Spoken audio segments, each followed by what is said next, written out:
अपनी अनेक भिन्नताओं के बावजूद तमाम मनुष्य प्रजातियां कई पारिभाषिक लक्षणों को साझा करती हैं। इनमें सबसे ज़्यादा उल्लेखनीय यह है कि मनुष्यों के पास दूसरे प्राणियों के मुकाबले असाधारण रूप से बड़ा मस्तिष्क है। 60 किलोग्राम के वजन वाले स्तनपायी प्राणियों के मस्तिष्क का औसत आकार 200 घन सेंटीमीटर होता है। 25 लाख साल पहले के सबसे प्राचीन पुरुषों और स्त्रियों के मस्तिष्क लगभग 600 घन सेंटीमीटर थे। आधुनिक सेपियंस औसतन 1200 से 1400 घन सेंटीमीटर मस्तिष्क धारण करते हैं। निएंडरथल्स के मस्तिष्क इससे भी बड़े थे। विकास प्रक्रिया द्वारा बड़े मस्तिष्कों का चयन किया जाना हमें बहुत स्वाभाविक सी बात लग सकती है। हम अपनी ज़बरदस्त बुद्धिमत्ता को लेकर इतने आसक्त हैं कि हम मानते हैं कि जहाँ तक दिमागी शक्ति का सवाल है, वह जितनी ज़्यादा हो उतनी ही अच्छी है। लेकिन अगर ऐसा होता तो बिल्ली परिवार ने ऐसी बिल्लियों को उत्पन्न किया होता जो गणना कैलकुलस कर सकतीं। समूचे प्राणियों के साम्राज्य में मानव जीन्स ही ऐसी भीषण चिंतनशील मशीनों के साथ क्यों प्रकट हुआ? तथ्य यह है कि एक भारी भरकम मस्तिष्क शरीर पर बहुत बड़ा बोझ है। उसे ढोना आसान नहीं है, खास तौर से जब वह एक विशालकाय खोपड़ी के अंदर बंद हो। उसे ईंधन उपलब्ध कराना और भी मुश्किल है। सेपियंस में मस्तिष्क शरीर के कुल वजन का लगभग 2 से 3% होता है, लेकिन जिस वक्त शरीर आराम कर रहा होता है, उस वक्त वह शरीर की 25% ऊर्जा का उपभोग करता है। इसकी तुलना में दूसरे वानरों के मस्तिष्कों को विश्राम काल में ऊर्जा के मात्र 8% की जरूरत होती है। आदिम मनुष्यों ने अपने विशाल मस्तिष्कों की कीमत दो तरह से चुकाई। एक, उन्हें भोजन की तलाश में अपना ज्यादातर समय बिताना पड़ता था। दूसरे, उनकी मांसपेशियां क्षीण हो गई थीं। जिस तरह कोई सरकार पैसे को प्रतिरक्षा के मद से शिक्षा के मद में स्थानांतरित कर देती है, उसी तरह मनुष्यों ने ऊर्जा को बाहों के ऊपरी हिस्से की मांसपेशियों से स्नायुओं में स्थानांतरित कर दिया था। इसे पूर्व निश्चित नतीजा शायद ही कहा जा सके कि यह घास के मैदान सवाना में जीवित बने रहने की एक अच्छी रणनीति है। एक चिंपांजी किसी बुद्धिमान मनुष्य से तर्क में नहीं जीत सकता, लेकिन वह आदमी को लत्तों की बनी गुड़िया की तरह चीर सकता है। आज बड़े मस्तिष्क काफी कारगर हैं, क्योंकि हम कारें और बंदूकें तैयार कर सकते हैं जो हमें चिंपांजियों से ज्यादा तेज भागने में सक्षम बनाती हैं, और हम उनसे कुश्ती लड़ने के बजाय एक सुरक्षित दूरी से उन पर गोली दाग सकते हैं। लेकिन कारें और बंदूकें हाल ही की चीजें हैं। 20 लाख से ज्यादा वर्षों तक मनुष्यों का तंत्रिका नेटवर्क लगातार विकसित होता रहा, लेकिन कुछ चकमक चाकुओं तथा नुकीली छड़ियों के अलावा मनुष्यों के पास दिखाने लायक बहुत कम था। तब वह क्या चीज थी जिसने उन 20 लाख सालों के दौरान विशालकाय मानव मस्तिष्क के विकास को उत्प्रेरित दाग सकते हैं? लेकिन कारें और बंदूकें हाल ही की चीजें हैं। 20 लाख से ज्यादा वर्षों तक मनुष्यों का तंत्रिका नेटवर्क लगातार विकसित होता रहा, लेकिन कुछ चकमक चाकुओं तथा नुकीली छड़ियों के अलावा मनुष्यों के पास दिखाने लायक बहुत कम था। तब वह क्या चीज थी जिसने उन 20 लाख सालों के दौरान विशालकाय मानव मस्तिष्क के विकास को उत्प्रेरित किया? ईमानदारी से कहें तो हम कुछ नहीं जानते। एक अन्य अद्वितीय मानवीय लक्षण यह है कि हम अपने दो पैरों पर सीधे खड़े होकर चलते हैं। सीधे खड़े होकर खेल या शत्रुओं के लिए घास के मैदान का निरीक्षण करना आसान है, और हाथ जो चलने के लिए गैर जरूरी हैं, पत्थर फेंकने या संकेत करने जैसे दूसरे कामों के लिए आजाद हैं। औजारों के निर्माण का पहला साक्ष्य 25 लाख साल पुराना है। औजारों का निर्माण तथा उपयोग वह कसौटी है जिसके आधार पर पुरातत्वविद प्राचीन मनुष्यों की पहचान करते हैं। लेकिन तनकर चलने का अपना नकारात्मक पहलू भी है। हमारे आद्य पूर्वजों का हड्डियों का ढांचा लाखों सालों के दौरान एक ऐसे प्राणी को थामे रखने के लिए विकसित हुआ था जो चारों पैरों पर चलता था और जिसका सिर अपेक्षाकृत छोटा था। तनकर खड़े होने की स्थिति के साथ सामंजस्य बैठाना खासी चुनौती थी, खास तौर से तब जब ढांचे को एक अतिरिक्त रूप से बड़े कपाल को थामना जरूरी था। मानव जाति ने अपनी बुलंद दृष्टि और उद्यमशील हाथों की कीमत पीठ के दर्द और गर्दन के अकड़ने से चुकाई। स्त्रियों को अतिरिक्त कीमत चुकानी पड़ी। एक तनी हुई चाल के लिए छोटे नितंब जरूरी थे जो प्रसव नलिका को संकुचित करने वाले थे, और ये ठीक उस वक्त जब शिशुओं के सिर उत्तरोत्तर बड़े हो रहे थे। प्रसवकालीन मृत्यु मनुष्य मादाओं के लिए एक बहुत बड़ा संकट बन गया। जिन स्त्रियों ने पहले बच्चे जने थे, जब शिशुओं के मस्तिष्क और सिर अपेक्षाकृत छोटे और लचीले हुआ करते थे, वे ज्यादा कामयाब रही थीं और वे ज्यादा बच्चों को जन्म देने के लिए जीवित रह सकीं।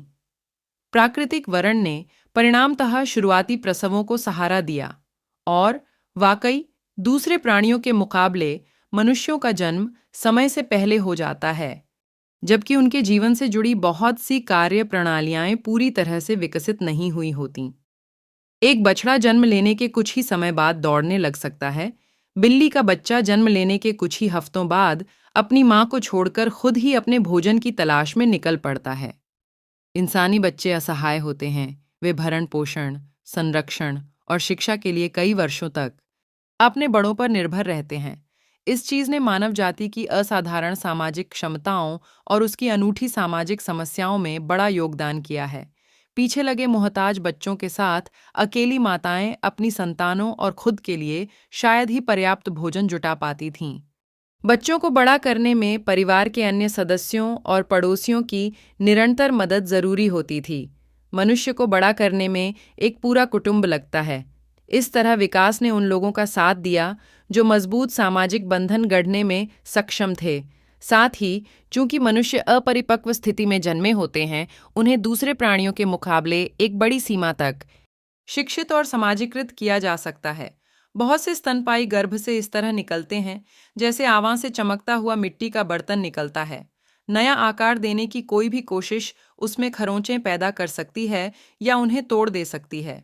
मनुष्य भट्टी से निकले लचीले कांच की तरह गर्भ से निकलते हैं। उन्हें आश्चर्यजनक आजादी के साथ घुमाया, ताना जा सकता है और आकार दिया जा सकता है। यही वजह है कि आज हम अपने बच्चों को ईसाई या बौद्ध, पूंजीवादी या समाजवादी, लड़ाकू या शांति प्रिय बनाने के लिए शिक्षित कर सकते हैं।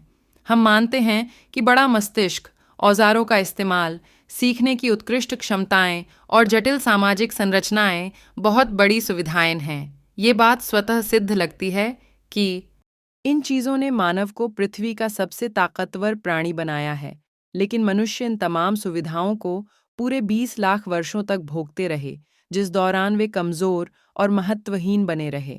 लिहाजा 10 लाख साल पहले के मनुष्य अपने बड़े मस्तिष्कों और पत्थर के अपने पैने औजारों के बावजूद लगातार शिकारियों के भय में रहते थे। कभी कभार ही बड़े शिकार किया करते थे और मुख्यतः वनस्पतियां बटोरकर, कीड़ों को पकड़कर, छोटे जानवरों का पीछा करके और ज्यादा ताकतवर मांसभक्षियों द्वारा छोड़ दिया गया सड़ा हुआ मांस खाकर अपना जीवनयापन करते थे। शुरुआती पत्थर के औजारों का एक सबसे आम उपयोग हड्डियों को तोड़कर मज्जा निकालने के लिए होता था। कुछ शोधकर्ताओं का मानना है कि यह हमारा मूल सहारा था। जिस तरह कठफोड़वे पेड़ों के तनों से कीड़ों को निकालने में महारत हासिल कर लेते हैं, उसी तरह मनुष्यों ने हड्डियों से मज्जा निकालने में महारत हासिल कर ली थी। मज्जा क्यों? मान लीजिए कि आप शेरों के एक झुंड द्वारा एक जिराफ को मार गिराकर खाते हुए देखते हैं। उनका भोजन पूरा होने तक आप धीरज के साथ प्रतीक्षा करते हैं, लेकिन आपकी बारी अभी भी नहीं आई है, क्योंकि पहले लकड़बग्घे और सियार मृत जानवर की उस जूठन को खाएंगे और आप उनके इस काम में दखलंदाजी की हिमाकत नहीं कर सकते। इसके बाद ही आप और आपकी टोली सावधानी के साथ दाएं बाएं देखते हुए उस लाश के कंकाल की ओर बढ़ेंगे और बचे कुचे खाने लायक मांस तंतुओं पर झपटेंगे। यह हमारे इतिहास और मनोविज्ञान को समझने की एक कुंजी है। भोजन की श्रृंखला में मानव जीन्स की स्थिति हाल ही के समय तक लगातार बीच की हुआ करती थी। लाखों वर्षों तक मनुष्यों ने छोटे प्राणियों का शिकार किया। जो कुछ बटोर सकते थे उसे बटोरा, जिस दौरान वे बड़े शिकारियों द्वारा शिकार बनाए जाते रहे। ये महज 4 लाख साल पहले की बात है, जब मनुष्यों की कई प्रजातियों ने नियमित रूप से बड़े शिकार करना शुरू किए और ये होमो सेपियंस के अभ्युदय के साथ घटित महज पिछले 1 लाख सालों की घटना है कि मनुष्य भोजन श्रृंखला के शिखर पर जा पहुंचा। मध्यवर्ती स्थिति से शिखर पर लगाई गई इस शानदार छलांग के व्यापक नतीजे हुए। शेर और शार्क जैसे जो दूसरे प्राणी इस पिरामिड के शिखर पर पहुंचे थे, वे लाखों वर्षों के दौरान धीरे धीरे उस स्थिति तक पहुंचे थे। इस चीज ने पारिस्थितिकीय तंत्र इकोसिस्टम की उन नियंत्रणों और संतुलनों को विकसित करने में मदद की जो शेरों और शार्कों को भारी तबाही मचाने से रोकते हैं। जब शेर ज्यादा घातक होते गए, तब हिरणों ने और तेज दौड़ने, लकड़बग्घों ने बेहतर ढंग से सहयोग करने और गैंडों ने और ज्यादा गुस्सैल होने की सामर्थ्य विकसित कर ली। इसके विपरीत मानव इतनी फुर्ती से शिखर पर जा पहुंचा कि पारिस्थितिकीय तंत्र को तालमेल बैठाने का समय ही नहीं मिल सका। इसके अलावा खुद मनुष्य तालमेल बैठाने में नाकामयाब रहे। महाद्वीप के सबसे शीर्षस्थ शिकारी तेजस्वी जीव हैं। लाखों वर्षों के प्रभुत्व ने उन्हें आत्मविश्वास से भर दिया है। सेपियंस इसके विपरीत काफी हद तक छोटे अविकसित देश की तरह हैं, जिसकी अर्थव्यवस्था विदेशी कंपनियों पर निर्भर होती है। अभी हाल ही के वक्त तक घास के मैदान, सवाना की एक कमजोर नस्ल रह चुकने के बाद हम अपनी स्थिति को लेकर भय और उद्विग्नताओं से भरे हैं। यह स्थिति हमें और भी क्रूर तथा खतरनाक बनाती है। इस अति उतावली छलांग के नतीजे में घातक युद्धों से लेकर पर्यावरण संबंधी तबाहियों तक अनेक ऐतिहासिक आपदाएं घटित हुई हैं।